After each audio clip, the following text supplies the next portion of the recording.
In a time long ago, on the ancient earth, lived people across many lands. The world was a busy place, filled with mountains, valleys, and great bodies of water. It was a world that God had made, and it was meant to be a good place. But as time went on, the hearts of many people began to change. The people of that time were not living in kindness. They had forgotten the ways of peace and gentleness. Their actions had become unkind and sometimes even harmful. Life on earth was not as God had intended, and a cloud of unhappiness seemed to hang over the world. This was the situation for many generations. Among these people lived a man named Noah.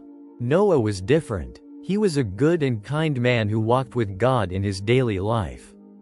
Noah lived with his wife and their 3 sons, Shem, Ham, and Japheth, and their wives. They were a family who tried their best to live with honesty and care for one another and for the world around them. For a long time, things continued as they were. The world outside Noah's home carried on in its usual ways. Noah and his family lived their lives, working, raising their children, and honoring God. This routine felt familiar and steady, a pattern that had been in place for many years. Then, one day, God spoke to Noah.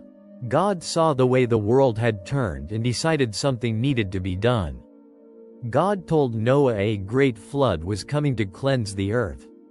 But God also wanted to save Noah and his family, and all kinds of animals. So, God gave Noah a very important instruction: build a large boat, an ark. Noah listened carefully to God's words. He understood that this was a task of great importance. Noah began his work. He started gathering materials and planning the construction of the enormous ark that God had described. He followed God's specific instructions about its size and shape. It was a long and difficult job. The task was immense. Building such a large vessel would take years, and Noah had to work diligently every day. Besides the sheer scale of the construction, there was the challenge of others. Many people around Noah did not understand his work. They did not believe what he was being told and continued with their own lives, perhaps even mocking Noah's efforts. After a very long time, the ark was finally finished, exactly as God had commanded. Noah then followed God's next instruction.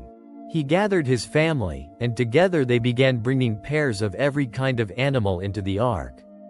It was a careful and steady process, ensuring all the creatures were safe inside.